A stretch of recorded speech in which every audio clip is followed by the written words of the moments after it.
감사합니다. 서로 영접하라. 우리는 서로가 서로를 늘 존중해 줘야 됩니다. 나이가 있건 많건, 어린아이건, 어린아이한테 전에 어떤 할아버지가, 야, 너 어디 가니? 너 왜 반말 쓰는데? 아이가. 우리가 어디 가세요? 그러면, 네, 어디 가세요? 이런단 말이죠. 그러니까 우리가 하기 나름이요. 내가 존중을 받고 하려 그러면 내가 존중해 줘야 돼. 어린아이든 누구든 간에 똑같이 해줘야 돼. 근데 우리는 그렇게 못한단 말이지. 이게 문제지. 그러니까 서로를 영접하라. 자전거를 배우는 어린아이가 있었습니다. 그런데 이 아이는 처음 배우기 때문에 넘어지고 또 다치기도 하고 그랬지만 그보다도 엄마와 아빠로부터 많은 주의를 들어야 했습니다. 자전거를 타고 이 길로는 가면 절대 안 된다. 또 저기도 위험하니 가지 말라. 차도는 특별히 다니지 않도록 하라 등등 자세하게 주의를 주는 부모에게 짜증이 난 이 아이가 아빠, 내가 몇 살쯤 되었어야 내 맘대로 가고 싶은 곳에 갈 수 있나요? 하고 묻더랍니다. 이때 그 아빠에 이렇게 대답했습니다. 자기가 하고 싶은 대로 다 하면서 살아본 사람은 이 세상에 아무도 없단다. 여러분이 하고 싶은 대로 하고 살아보셨어요? 야, 참 그때 어디 가면 거기는 가면 안 되고 여기는 가면 되고 저기는 가면 안 되고 야, 또 특별히 또 여자분들은 밤 8시 이후에 통행금지가 있어요. 집에는. 그죠? 어디 여자가 그렇게 시간이 이렇게 됐는지 안 된다. 참 통행금지 많았죠. 응? 그렇습니다. 이 세상 아무도 자기가 하고 싶은 말을 다 하고 하고 싶은 일을 다 하고 또 가고 싶은 곳에 다 가면서 살 수 있는 사람은 아무도 없습니다.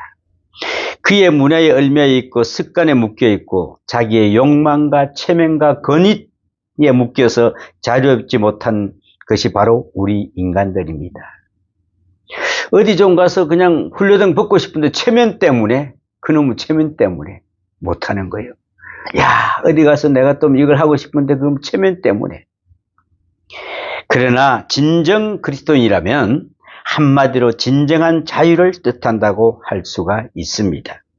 사도 바울은 그래서 로마서 8장 2절에 그리스도 예수 안에 있는 생명의 성령의 법이 죄와 사망의 법에서 너를 해방하였습니다. 죄와 사망의 법에서 해방을 했습니다. 우리에게 해방과 종교를 가르쳐 주시고 있는 것입니다. 해방, 엑스더스. 자, 이것이야말로 기독교 교리의 근본입니다. 신앙의 기초지요. 해방. 우리는 아무 것에도 매여 있지 않다. 자유하다. 그리스도가 십자가에 죽음으로써 우리를 자유롭게 하셨기 때문에 자유하신 것입니다. 우리가 자유롭게 되고 싶어서 된 게 하나도 없습니다. 무엇인가 얽매여 있다는 것은 바로 그 불신앙의 자세를 뜻하는 것이라고 생각해 볼 수가 있습니다. 가장 인간답게 자유롭게 사는 삶이 바로 그리스도인의 삶의 자세인 것입니다. 어떤 의미에서 그리스도를 믿는다는 것은 가장 멋지게 인생을 사는 것이라고 할 수가 있습니다. 여러분, 오늘 보니까 여러분들이 더 멋져 보입니다. 정말 그리스도인들이구나 하는 모습이 보입니다. 갈라디아서 5장 1절에 그리스도께서 우리를 자유롭게 하려고 자유를 주셨으므로 그러므로 굳건하게 서서 다시는 뭘 명해? 종의 명예를 매지 말라. 여러분, 이제 우리는 다른 세상의 종의 명예를 매이면 안 됩니다. 그리스도께서 우리를 자유하게 하시기 위하여 십자가를 지셨으니 우리는 또다시 죄와 사망과 사단과 율법과 진노에 얽매여서는 안 된다고 간곡히 부탁하기도 합니다. 거기에 매이지 말아라. 거기에 매이지 말아라. 그래서 로마서 8장 32절과 34절에 보면은 누가 우리를 대적하리요? 누가 능히 하나님께 택하신 자들을 고발하리요? 누가 정죄하리요? 라고 말하면서 사도 바울은 그리스도가 주신 자유를 찬양했습니다. 여러분, 감히 우리를 고발할 사람이 없습니다. 여러분, 이거 아십니까? 양심의 자유, 신앙의 자유, 의의 자유, 진리의 자유, 이 모든 것을 마음껏 누리는 것이 바로 그리스도인입니다. 예수님께서도 스스로 그가 이 세상에 오신 목적이 바로 포로된 자에게 자유를, 눈먼 자에게 다시 보게 함을 전파하며 눌린 자를 자유롭게 하고 누가복음 4장 18절에 말씀하고 있습니다. 오셨다는 것을 밝히셨습니다. 나 여러분들이 이렇게 자유해라. 내 안에서 모든 걸 자유해라. 우리는 왜 자유를 못할까? 세상을 바라보기 때문에 그렇습니다. 그러면은 한편 우리는 모든 자유를 얻었으니 대신 사랑과 자유의 종이 되어야 됩니다. 사랑과 자유의 종. 전에 전 세계를 감격시킨 그 뿔이라는 책도 있고 영화도 있었죠. 저도 그 몇 번을 봤습니다. 우리나라에도 번역돼서 TV에도 반영이 몇 번 됐는데 그때 우리는 기본적인 생존의 자유를 마저 박탈당한 채 이리저리 팔림으로 어머니와 딸이, 남편과 아내가, 어누이와 오빠가 서로 자신의 의무와는 아무 상관없이 헤어져야 하는 비참한 흑인 노예들을 보았습니다. 자기하고는 전혀 관계가 없습니다. 팔리면 팔려가는 거예요. 딸이 팔리면 엄마는 남아있고, 엄마도 또 팔리면 딸은 남아있고. 여러분, 서로 자신의 의지와는 상관없이 헤어져야 하는 이 비참한 흑인 노예들을 보았습니다. 도덕도 윤리도 그들은 예면하였고 양심과 생각의 자유조차도 있는지 없는지 모를 정도로 처참한 생활이었습니다. 그들이 바라는 것이 오직 하나, 뭐였겠습니까? 바로 자유였습니다. 자유. 불구가 되어도 자유를 얻음과 동시에 죽는 한이 있어도 진정한 자유를 한번 누리고 싶다는 것이 그들의 유일한 소망이었습니다. 마침내 그토록 열망하던 자유가 주어졌습니다. 한번 여러 가지 상황을 가상을 한번 해보겠습니다. 자유를 얻은 어떤 노예가 주인에게 나는 배운 것도 없고 가진 것도 아무것도 없으니 다른 데 가지 않고 여기서 매일 하던 일을 하나 하면서 일평생 같이 살고 싶다고 말했다고 하고 노예 증서를 찢어버리고 자유인의 증서를 받아서 그 집에서 계속 산다고 생각을 해볼 때에 비록 어제와 같은 일을 계속한다 하여도 어제와의 그와 오늘 그는 완전히 같을 수가 없습니다. 그러죠? 왜 그럴까요? 어제까지는 내가 노예의 신분이었었어요. 오늘은 자유의 입장으로서 내가 하고 싶은 마음대로 할 수가 있습니다. 자기 선택에 의해서 한 일이기 때문에 이것이 바로 자유로운 종 혹은 자유의 종이 되는 것입니다. 그리고 이러한 자유로운 노예말로 바로 그리스도인들입니다. 자유의 종. 고린도후서 5장 15절에 보면 사도 바울은 그가 그리스도께서 모든 사람을 대신하여 죽으심은 살아있는 자로 하여금 다시는 그들 자신을 위하여 살지 않고 오직 그들을 대신하여 죽었다가 다시 살아나신 이를 위하여 살게 하려 함이라고 말씀하셨습니다. 우리를 대신하여 돌아가신 예수님. 왜? 우리에게 자유를 주기 위해서. 그런데 우리는 왜 자유하지 못하고 살까요? 왜 그럴까요? 욕심에 그렇습니다. 내 욕심에. 좀 편안하게 살아보기 위해서. 좀 나는 권력을 가지고 살기 위해서.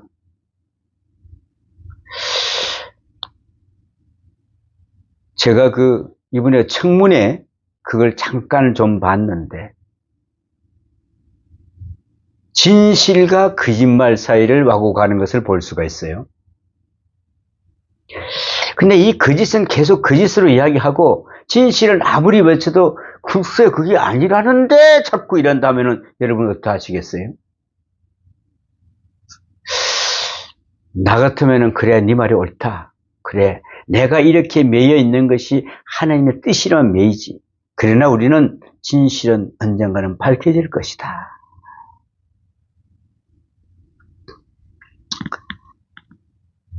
예수는 우리들을 자신만을 위한 삶에서 예수 그리스도를 위한 삶으로 삶의 근본적인 의미를 전환시켜 주셨습니다.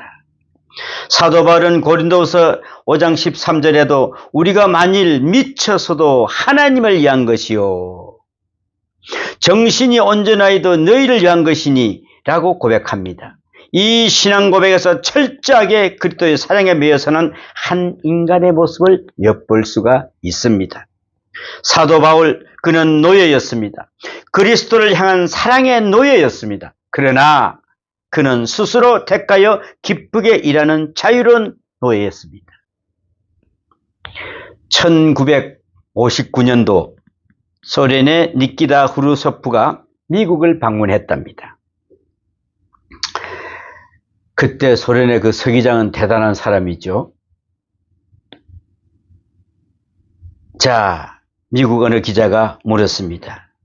미국은 자유의 나라이며 소련은 자유가 없는 나라인데 당신은 여기서 무엇을 보았습니까? 라고 질문을 했을 때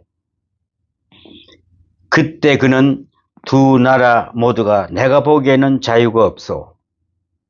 우리나라는 힘, 파워에 의한 노예요. 당신네 나라는 보험의 노예인 것 같소. 그러므로 자유가 없기는 피차 마찬가지 아니겠소? 라고 퉁명스럽게 대답을 했답니다. 사실 미국이라는 나라는 처음부터 끝까지 보험 많이 듭니다. 보험이 없으면 안 됩니다. 생명보험, 하재보험, 건강보험, 자동차보험, 교육보험 등 월급을 타면은 그냥 보험금으로 다 지불되고 만답니다. 그들은 보험금을 치르기 위해서 일생 동안 열심히 일을 하는 것처럼 보입니다. 그러므로 후르소프가 미국인들을 보면은 다 보험의 노예라고 지적한 것도 일리가 있는 말입니다. 그러나 이는 절대로 어떤 힘에 강요된 것이 아니라 자신의 뜻에 의해 스스로 선택한 자유로운 노예인 것입니다 말입니다. 여러분 이 점에서 다른 것입니다. 보험 안 들면 어떻습니까? 안 들면 되지 뭐. 그런데 내가 뭐 하기 위해서 좀 편안하기 위해서 보험을 들어놓는 것이지. 그러나 이는 모든 것이 자유로운 선택의 노예가 됐다는 것이죠. 로마서는 전부 16장으로 이루어져 있는데 그중 16장은 사실상 문안뿐이고 1장부터 11장까지는 하나님을 어떻게 믿느냐 하느냐를 다룬 교리 말씀이고 12장부터 15장까지는 그리스도인은 어떻게 살아야 하느냐를 다룬 윤리의 말씀이 기록되어 있습니다. 이 중에서도 15장은 로마서 전체의 결론이라고 말할 수가 있습니다. 여기에 오늘 본문은 귀한 말씀을 들려주고 있습니다. 우리는 그리스도의 종이다. 그러므로 우리는 그분을 사랑하고 그분만을 섬겨야 합니다. 그리고 그의 뜻은 곧 우리의 뜻이므로 그가 사랑하던 사람을 우리는 미워해야 될까요? 사랑해야 될까요? 사랑해야 되죠. 근데 우리는 왜 자꾸 미움이 자주 일어나죠? 누굴 보면 조금만 나를 삐끗해도 미워지기 시작한단 말이죠. 우리는 사랑을 받았으니 사랑을 내뿜어야 합니다. 기독교 윤리의 가장 근본적이 된다고 할 수 있는 것은 로마서 14장 15절에서는 그리스도께서 대신하여 죽으신 행제를 내 음식으로 망하지 말게 하라고 말씀하십니다. 그리스도를 대신하여 죽으신 행제를 내 음식으로 망하지 말라. 우리는 이웃을 쳐다볼 때 이해 타산을 먼저 따지지 말고 오로지 그리스도를 사랑하셨다는 관점으로 보아야 한다는 것입니다. 이것이 바로 기독교의 행제관이요 이웃관이 된다는 것입니다. 우리는 참 나도 오늘 그는 이야기를 했습니다. 어느 교회들 가면은 지나가는 저는 예수 믿어야 하면은 우리 교회로 오세요. 또 그래요. 그죠? 저는 그랬습니다. 우리 교회는 그러지 않습니다. 비록 적고 몇 명이 안 되지만은 전도할 때 우리 교회 오시라 소리 하지 마십시오. 그분은 그러다면 매이는 자가 됩니다. 그분들을 자유를 줘야 돼요. 당신은 어느 곳에 가든 예수 잘 믿는 사람으로 되기를 바랍니다. 라고 해야 됩니다. 우리 교회 작두고 우리 교회 나무 다니는데 우리 교회 오세요. 우리 교회 오세요. 이것은 잘못된 그리스도인의 습관입니다. 우리는 정말 전도할 때 어떤 사람을 전도해야 될까? 정말 예수를 믿지 않고 예수를 믿다가 쉬고 있는 사람들, 요즘에 흔히들 말 잘하대요. 방황하고 있는 사람들, 무슨 너무 방황이 20년도 되고 5년도 되고 그러나 좀 일찍 방황을 끝내지. 그런 사람들을 우리는 예수 믿으라고 그래야 됩니다. 그런데 우리 교회 꼭 오서 우리 교회 믿으세요. 이 소리 할 필요가 하나도 없습니다.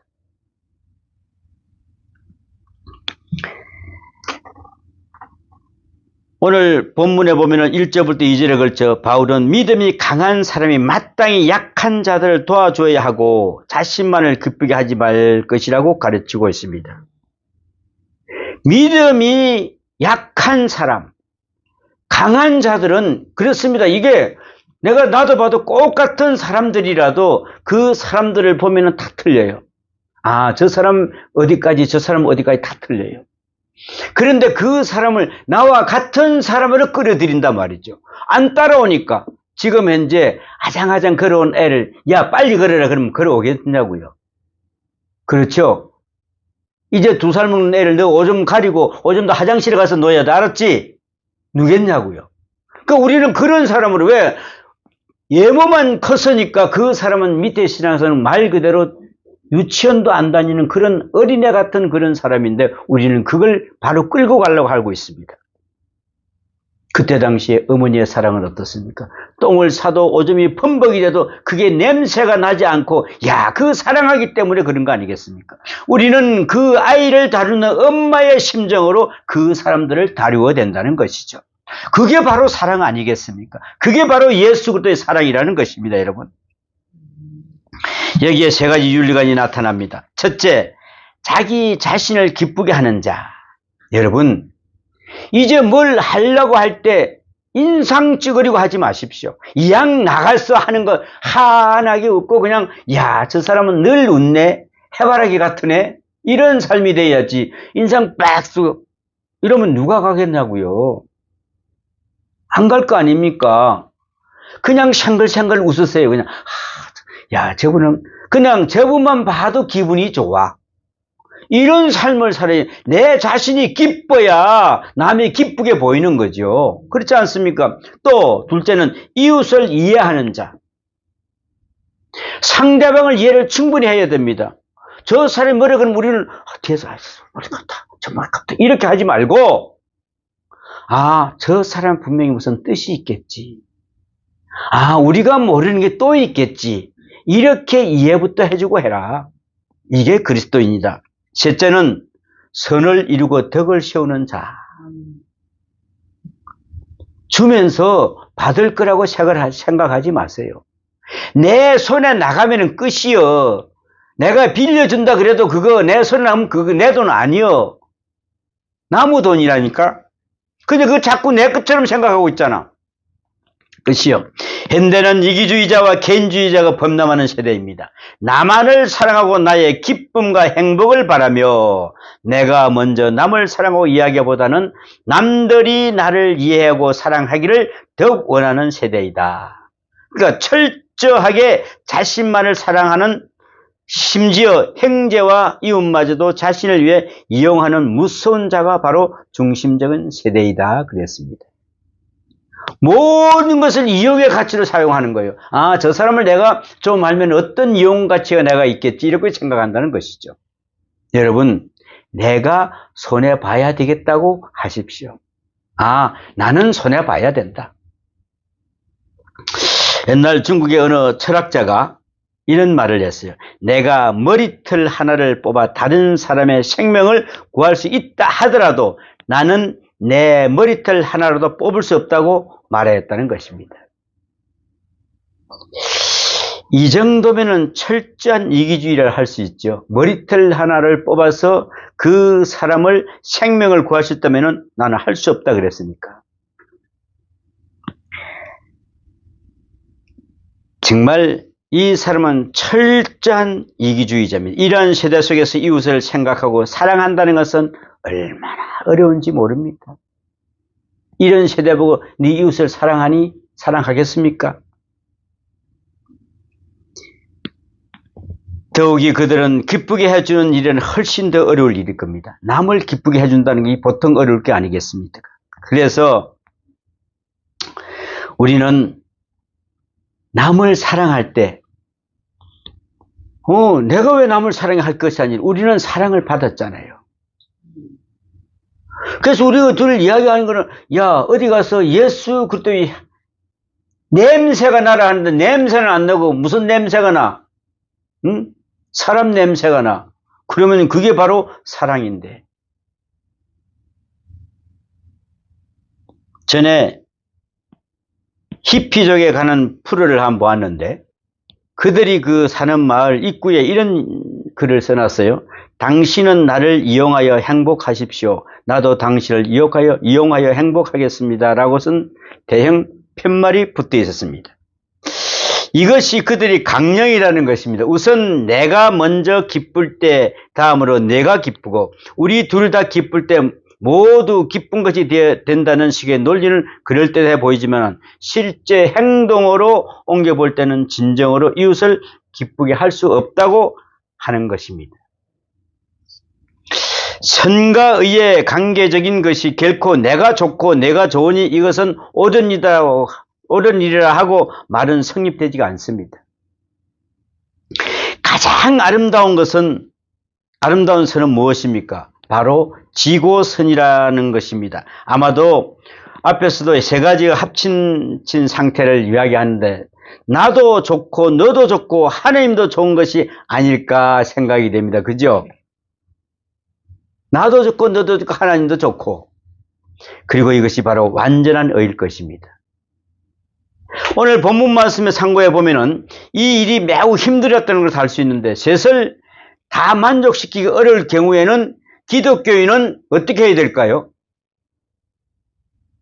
그 중에 나의 기쁨을 희생시키고 이웃과 하나님을 기쁘게 함으로써 덕을 세우라고 말씀하셨습니다. 나를 희생시키라는 거예요. 남을 희생시키지 말고 나를 희생시키라는 거예요. 이웃과 하나님을 기쁘게 하라. 우리의 이웃 관계는 곧 나와 하나님의 관계로 직결됩니다. 그러기에 주기도문에서도 우리가 우리에게 죄 지은 자를 용서함 같이 우리의 죄를 용서하여 주시옵소서라고 간구한 것입니다. 사도 바울은 이 문제에 있어서 좀 더 구체적으로 믿음이 약한 자들의 약점을 보충하고 오히려 자기의 강점을 희생할 수 있어야 한다고 말씀하고 있습니다. 어느 음악회에서 일어난 일이라고 합니다. 그날은 오케스트라를 지휘할 그 가난한 그 지휘자가 새 예복을 장만할 돈이 없어서 생각한 끝에 옛날에 입던 낡은 그 예복을 입고 나왔답니다. 여러분도 아시다시피 유럽에도 지금도 뭐 지휘자들은 거의가 그 지휘복을 입고 예복을 입고 나와서 지휘를 하잖아요. 그런데 지휘자가 연주에 그 열중해서 팔을 힘껏 휘두르는 바람에 예복이 그냥 사치가 찢어져 버렸습니다. 한 곡이 끝나고 두 번째 연주를 하는데 사람들이 너무 웃어서 신뢰를 무릅쓰고 옷을 벗은 채 서칫바람으로 지휘를 하기 시작했습니다. 그랬더니 뒤에서 사람들이 낄낄거리며 웃음소리는 이를 들으면서도 이진은 열심히 지휘를 했습니다. 이때 맨 앞에 있던 어떤 귀족의 한 분이 조용히 자기 입던 겉옷을 벗음으로써 그걸 보고 앉아있던 사람들도 웃음을 멈추고 하나 둘 전부 웃옷을 벗었다는 것입니다. 그 결과 그날의 그 연주는 감격스럽게 성공하였던 것입니다. 여러분, 이 얼마나 아름다운 것입니까? 남이 실수와 잘못을 보면 웃기만 하다가는 그 사람의 민망을 감출 수가 없습니다만은, 자, 우리가 그 마음을, 그리스도 마음을 감사해야 된다는 것입니다. 낄낄거리고, 야, 저거 지휘자가 저렇게 해가지고, 저것도 벗고 한다는 이걸 아니라, 내가, 내 옷도 벗자. 꼭 같이.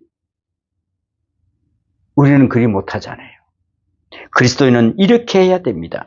그리스도가 하늘의 영광을 보좌를 버리시고 이 세상의 인간들을 죄인을 구하라 하시고 오셨는데, 이러한 그리스도를 믿는 우리가 어찌 형제의 약점과 실수를 받아들이고 드리지고 감싸주지 못하는 것인가 그랬습니다. 왜 우리는 감싸주지 못할까요? 오늘 로마서 15장에 말씀되어 있는 내용은 14장에서부터 계속된 이야기입니다. 여기서 문제시되고 있는 것은 바로 고기를 먹는 이입니다. 고기 좋아하죠? 그 당시 고기는 전부 우상의 제물로서 일단 제단에 올린 고기를 바쳤다가 그것을 팔게 되어 있었습니다. 그러므로 그 고기를 먹었다는 것은 우상의 제물을 먹였다는 것이 되며, 또 이것을 먹었다는 것은 우상을 섬기는 것이 됩니다. 그래서 이 문제가 당시에는 충분히 교회의 논란이 대상이 된 것입니다. 요즘 한국 교회가 술과 담배 문제로 고민하는 것과 흡사합니다. 교회 다니면 술, 담배 안 해야 되는데 이걸 안 한다고 어떻게 할 수가 있나요? 그래서 어떻게 그 우상 올리는 고기가, 야, 우상, 그러면서 고기 먹으면 또 안 먹을 수도 없는 거 아니에요? 그러나 이에 대해서도 사도 바울은 14장과 15장에 걸쳐서 그리스도가 그를 위하여 죽었으니 음식 문제로 그들을 망하게 하지 말라고 당부합니다. 그러면서 고린도전서 8장 13절에 그러므로 만일 음식에 내 형제를 실족하게 한다면 나는 영원히 고기를 먹지 아니하여 내 형제를 실족하지 않게 하리라 그랬습니다. 내가 예를 들어서 내가 믿음이 좋으니까 그 고기 먹을 수 있어요. 그러는데 믿음이 약한 자들이 그 고기를 먹었을 때 잘못될까봐 그런 것 같으면 내가 안 먹겠다. 내가 담배 피우면 어때? 목사가 담배 피우면 안 되나? 근데 그걸 실족당할까봐 내가 안 한다는 거예요. 술 먹으면 어때? 근데 실족당할까봐 내가 안 한다는 거지. 그래서 우리는 예수 믿는 일은 다른 사람이 실족당하지 않게 해야 된다. 내가 만일 고기를 먹어 믿음이 약한 사람들이 마음을 상하게 한다면 영원히 먹지 않겠다고 말하고 있습니다. 내가 희생하고서라도 그리스도가 사랑한 이들의 마음을 아프게 하지 않겠다는 마음입니다. 그리고 계속해서 그리스도께서 우리를 받아들여 하나님께 영광을 돌리신 것 같이 너희도 서로 받아들이라고 강조하고 있습니다. 받아들여야 됩니다. 그것은 그리스도가 우리를 용서하시고 영접하셨으니 우리도 서로를 용서하고 영접해야 되지 않겠습니까? 라는 말씀입니다. 우리는 그리스도의 허물을 담당하셨습니다. 그리스도는 우리의 허물을 담당하셨습니다. 오늘 우리는 그 감격과 기쁨으로 이웃의 허물을 담당해야 한다는 것입니다. 우리의 마음 문을 열어 우리의 이웃을 받아들이고 그 약점을 감싸주며 선을 이루어 한번 보십시오. 교회는 그리스도의 뭐라고요? 몸이라고 했습니다. 그리스도의 몸이 썩어지면 안 된다는 것이죠. 그러므로 어떤 사람들이 찾아와도 그들을 받아들일 수 있어야 한다는 것입니다. 바리새인과 같은 사람들이 되지 말고 모든 이웃들을 받아들이는 마음을 갖고 선을 이루고 덕을 세우도록 노력을 해야 된다고 했습니다. 그리스도가 우리를 받아들여 하나님께 영광을 돌리신 것 같이 우리도 서로 받아들여야 한다는 것입니다. 믿음이 강한 우리들은 약한 사람들을 도와 그들의 짐을 함께 져줘야 합니다. 우리는 자신에게 좋은 대로만 행동해서는 안 됩니다. 각 사람은 자기 이웃에게 유익을 주어 그들을 기쁘게 함으로써 덕을 세워야 합니다. 이것이야말로 주님이 기쁘시게 받을 선이라고 말할 수 있습니다. 이제 우리는 이런 삶으로 살아가시기를 축원합니다. 기도합니다. 하나님 아버지, 정말 우리는 어리석고 완악한 저희들입니다. 용서하여 주시고 받아주시니 감사합니다. 그러나 우리는 그 은혜에 감격해 하면서도 우리 이웃의 잘못을 받아들이지를 못합니다. 하나님 앞에 무한한 용서를 구하면서도 사람들 앞에서 너무나 조건적인 용서만을 제시하고 있습니다. 용서하여 주시옵소서. 우리로 하여금 보다 더 넓은 마음을 허락하여 주시고 예수님 그리스도께서 우리를 영접한 것처럼 우리도 이웃을 영접할 수 있도록 성령으로 인도하여 주시옵소서. 그리하여 오직 주의 의와 사랑만을 기리고 주의 뜻대로 살아가게 하여 주시옵소서. 이 모든 말씀 우리 주 예수님 이름으로 기도하옵나이다. 아멘. 예, 감사합니다.